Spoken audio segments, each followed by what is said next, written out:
Ceux qui aiment marcher en rond sur une musique, ce ne peut être que par erreur qu'ils ont reçu un cerveau, une moelle épinière leur suffirait amplement. Dieu ne joue pas au dé. La possession de merveilleux moyens de production n'a pas apporté la liberté, mais le souci et la famine. Nous aurons le destin que nous aurons mérité. L'imagination est plus importante que le savoir. Le culte de la personnalité reste à mes yeux toujours injustifié. L'enseignement devrait être ainsi, celui qui le reçoit le recueille comme un don inestimable mais jamais comme une contrainte pénible. La personnalité créatrice doit penser et juger par elle-même car le progrès moral de la société dépend exclusivement de son indépendance.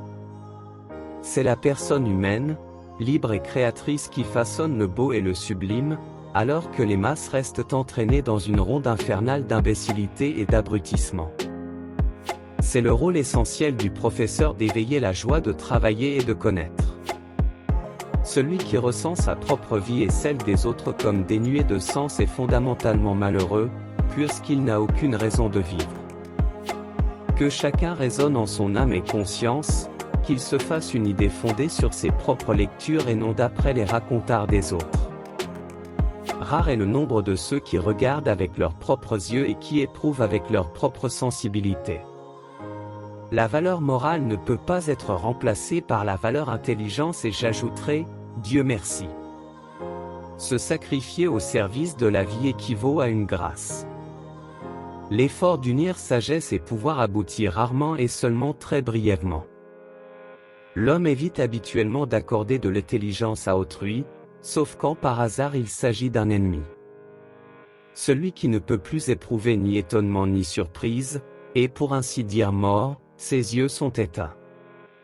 Un homme qui lit trop et qui fait trop peu d'efforts cérébraux prend vite des habitudes de paresse d'esprit. Je ne crois point, au sens philosophique du terme, à la liberté de l'homme. Chacun agit non seulement sous une contrainte extérieure, mais aussi d'après une nécessité intérieure. Le nationalisme est une maladie infantile. C'est la rougeole de l'humanité. Le plus beau sentiment du monde, c'est le sens du mystère. Celui qui n'a jamais connu cette émotion, ses yeux sont fermés. La vie, c'est comme une bicyclette, il faut avancer pour ne pas perdre l'équilibre. Placez votre main sur un poil 1 minute et ça vous semble durer 1 heure. Asseyez-vous auprès d'une jolie fille 1 heure et ça vous semble durer 1 minute. C'est ça la relativité. N'essayez pas de devenir un homme qui a du succès. Essayez de devenir un homme qui a de la valeur.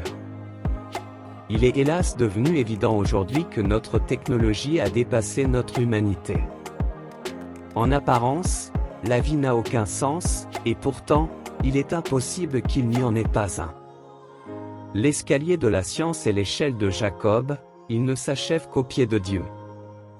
Les machines un jour pourront résoudre tous les problèmes, mais jamais aucune d'entre elles ne pourra en poser un.